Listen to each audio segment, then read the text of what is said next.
We are living in a strange kind of world, a world that is more connected than ever before, but at the same time, people feel more lost than they ever have. Everyone goes about their daily routines. They wake up, go to work or school, answer endless messages, scroll through social media, hit deadlines, and smile in pictures. From the outside, it looks like they're keeping everything together. But on the inside, something feels missing. There's a quiet emptiness that lingers, a heavy tiredness that isn't just about needing sleep. It's deeper than that.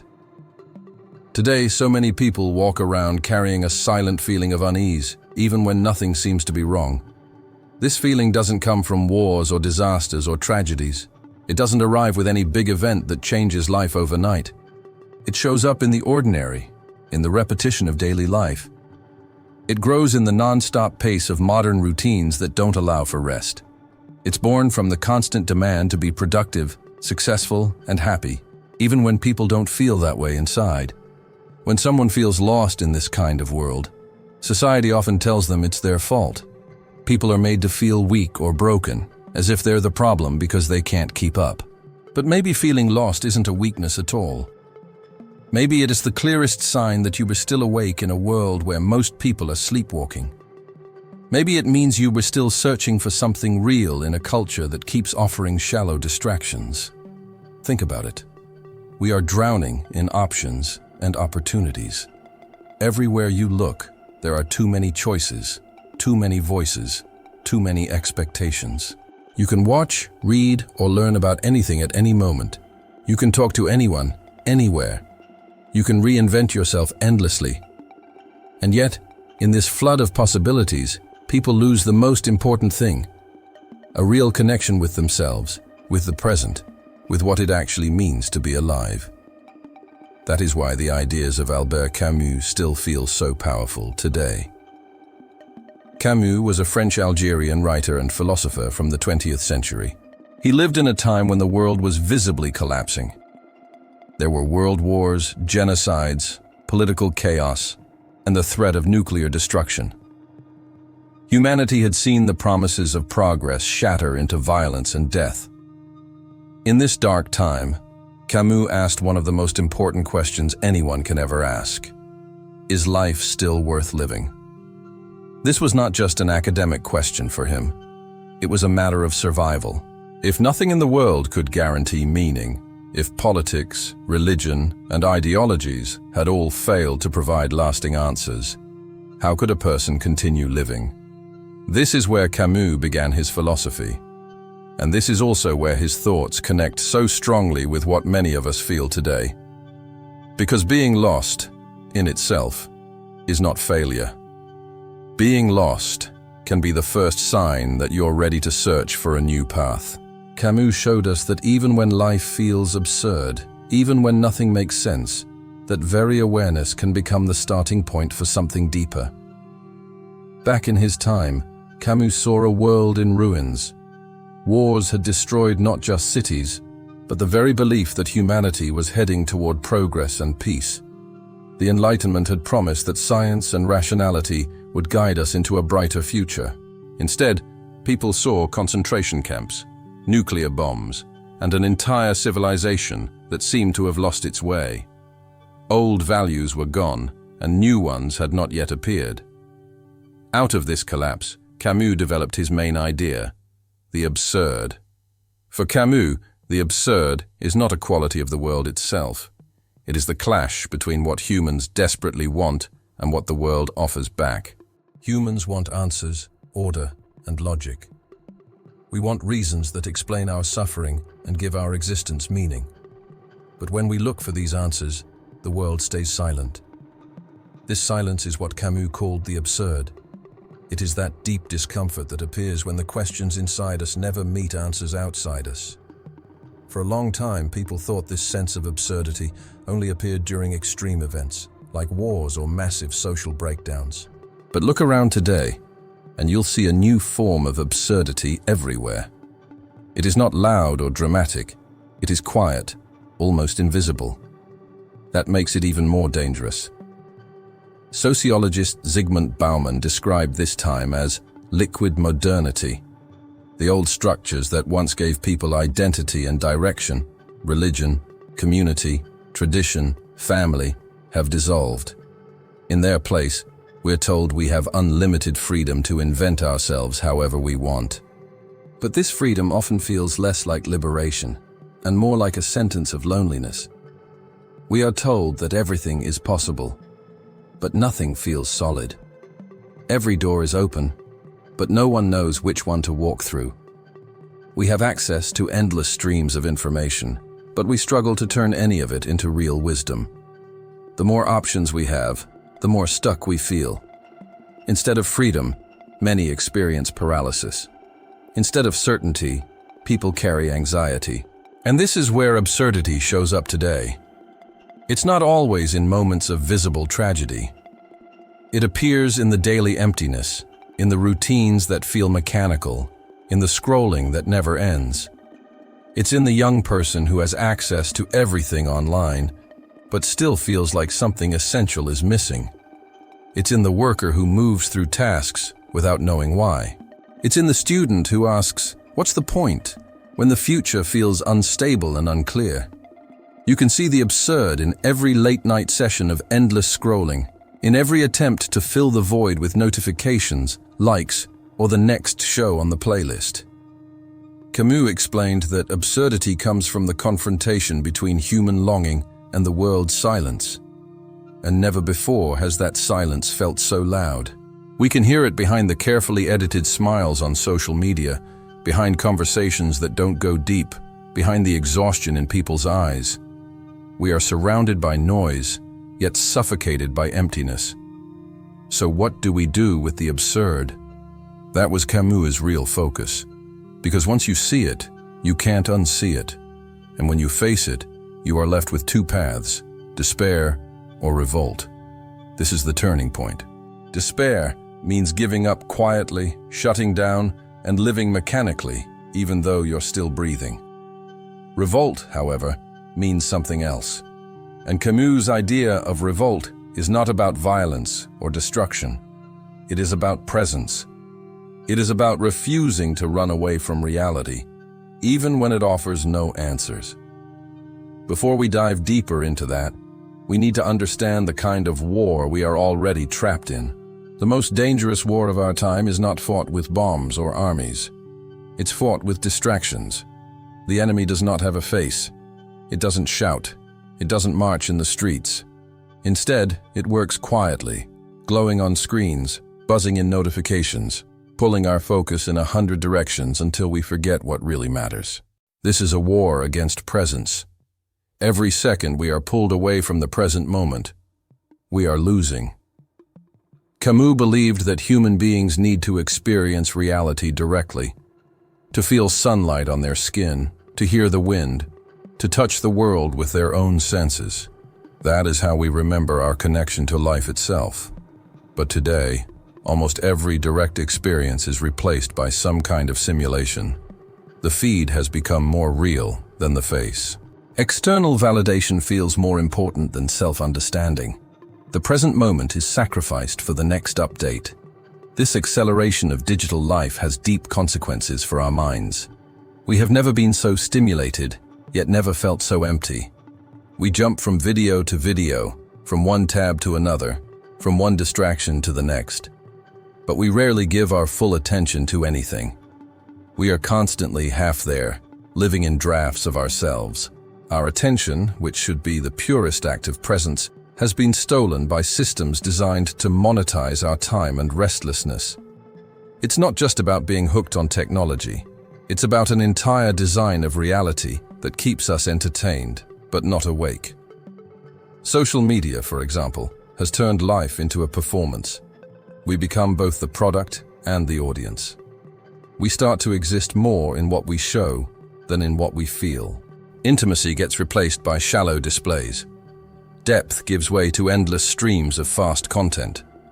This structure, built on the promise of connection, often leaves us isolated. Conversations lose meaning. Listening becomes rare.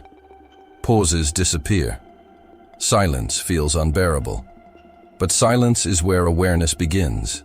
And maybe that's why silence is being erased from modern life. Without it, we are easier to distract. Without it, we forget ourselves. And slowly, without noticing, we lose something profoundly human. The ability to be fully here, now. Camus believed that even though existence may be absurd, we must still live it fully. To live fully means to be present. Yet the modern world punishes presence and rewards distraction. And that has a heavy cost. Because without presence, there can be no revolt. Without awareness of the moment, there can be no freedom. But Camus did not stop at diagnosing the problem. He gave us a response. Not a theory, not an ideology, but a lived experience, a choice. In the face of the absurd, you can choose despair or you can choose revolt. Despair is resignation.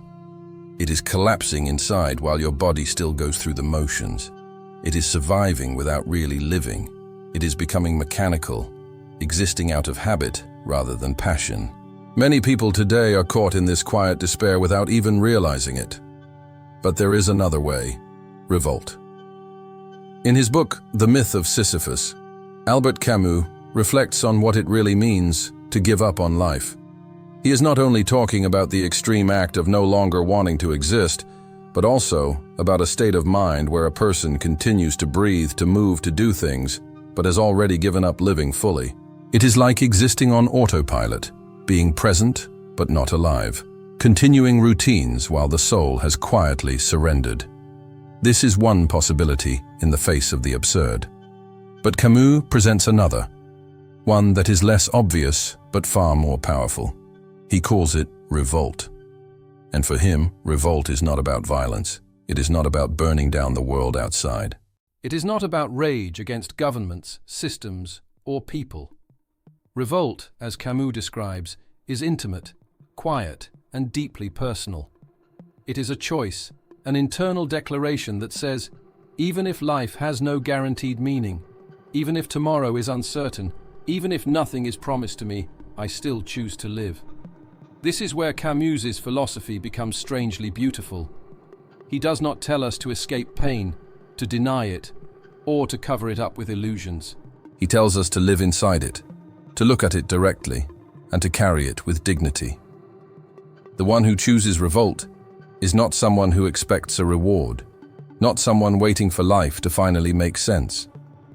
Instead, this person chooses to stand tall, even in the middle of chaos. To love even when love is fragile, to create even when creations will fade, to act even when the outcome is uncertain. Revolt, in this sense, is the affirmation of life itself. It is not saying yes to life because it makes sense, but precisely because it does not. And this is what makes Camus's idea so radical. He suggests that once we accept that nothing is guaranteed, every small detail, every simple moment, becomes even more valuable. The warmth of the sun on your face, the sound of the ocean, the silence of a late-night walk, the laughter of a friend, the taste of food when you are hungry. These things take on a new weight. Not because they point to something greater, but because they are all we truly have. For Camus, the absence of cosmic meaning does not make life less. It makes life more. Because what exists right now becomes infinitely precious once you stop waiting for something else to give it value. This is why many misunderstand Camus. They think he was pessimistic, that his philosophy was dark. But in truth, he was an extreme realist who believed in the strength of human beings to create meaning, even when no universal meaning exists. He believed in our ability to live fully, not because the world justifies us, but because we ourselves choose to live. He invites us to see that if the universe is indifferent, we do not have to be. The indifference of the world is not a reason to despair. It is an opportunity to care more, to give weight to every moment we touch. This is the choice he places before us: despair or revolt. Despair is to collapse inward, to resign quietly, to exist like a shadow without substance. Revolt, on the other hand, is to face reality as it is, without illusions, and to still live with passion and awareness. But this revolt, Camus warns, is not only mental, it is also practical. It requires something that, in our world today, is almost revolutionary: slowing down. To live fully, to revolt against distraction and alienation, one must choose to step outside the machine of constant speed and productivity. This act, as small as it sounds, is radical in the modern world. Our culture has trained us to see slowing down as laziness, resting as weakness, doing nothing as a waste. Time is chopped into tasks, goals, deadlines, schedules, all to be managed like money. But Camus' response is to reject this logic. To slow down is an act of resistance. To live at your own rhythm is a refusal to let the system dictate what it means to exist. It is a way of saying, I am not a machine, I am a human being. Camus's revolt begins not in shouting, not in protest slogans, but in something quieter and more personal: the choice to be present, to feel the sun, to walk without a destination, to listen to silence without immediately filling it. He reminds us that life's deepest value is not hidden in some abstract goal, but found in small, lived experiences. The problem with speed is that it robs us of this awareness. When everything is urgent, when every moment is about the next moment, we stop noticing the one we are in. We start to live like operators in a system, avatars in an endless cycle of production and consumption, forgetting what it feels like to actually exist. To slow down is to reclaim this dignity. It is to remember that life is not measured by how much we produce, but by how deeply we live. It is allowing silence to return, boredom to exist, thoughts to settle. And yet, this is so hard for us because the modern world has convinced us that value lies in doing, achieving, producing. Even when the body is exhausted, we push forward. Even when the mind screams for rest, we force it to continue. We think that stopping is failure, and so we keep running even when we have no idea where we are going. But for Camus, presence itself is revolt. To be here fully, to resist alienation by anchoring yourself in the moment, is an act of rebellion. This is not weakness, it is strength. It changes how we experience time, how we connect with others, and how we understand our own existence. Because when you slow down, perception returns. You begin to see. And once you begin to see, transformation becomes possible. In this deliberate slowness, beauty appears. Camus believed beauty was not in abstract ideals, not in perfection, but in the concrete and the real, the kind of beauty you can actually touch. It is found in the warmth of an ordinary afternoon, in a conversation where someone truly listens, in the details that rush usually erases. These moments, though simple, are forms of resistance, because they prove that even in a chaotic and indifferent world, life can still hold beauty. Slowing down, then, is not passivity. It is rebellion against a culture that reduces us to functions. It is stepping out of the machine and reclaiming time as something human. It is choosing to exist on your own terms, even without certainty. But this choice requires confronting something most people fear: the absence of guarantees. Because once you step out of autopilot, you face the raw truth. Nothing is promised. Existence offers no ultimate safety. And yet, Camus says, this is exactly where freedom is born. This freedom does not come from illusions of control, not from pretending that there is some fixed plan or ultimate order. It comes from accepting the absurd completely. Life has no predetermined purpose. The universe owes us no answers. Things happen, often without sense or justice. Many see this as despair, but Camus argues that it is, in fact, liberation. Because once you stop waiting for life to explain itself, you are free to live it. Once you abandon the need for guarantees, you finally begin to create your own meaning. And here Camus gives us the most powerful insight. Freedom is not doing whatever you want. Freedom is the responsibility of living authentically in the face of uncertainty. If no given meaning exists, then you are responsible for creating one, not as a lie to comfort yourself, but as a conscious choice to live truthfully in your own experience. This is his revolt in full form, a human being who knows the void, who sees the absurd, but who refuses to disappear into it. Camus does not offer us hope in the traditional sense. He offers us clarity. He offers us the possibility of living completely awake without illusions, without waiting for life to justify itself. In this state, every small moment becomes valuable. The touch of a hand, the smell of coffee, the laugh that comes unexpectedly, the silence that rests between two sentences, all of this becomes proof that life does not need justification. It is already enough by being lived with awareness. This awareness is not easy. It demands courage. Because living without illusions is to accept fragility, to feel pain fully, to let joy touch you completely, to see beauty without clinging to it. But in exchange, you gain something far more real, the right to be whole, to feel everything without editing your experience, without needing to dress it up with false explanations. You begin to see life as it is, and in that honesty, absurdity is no longer an enemy.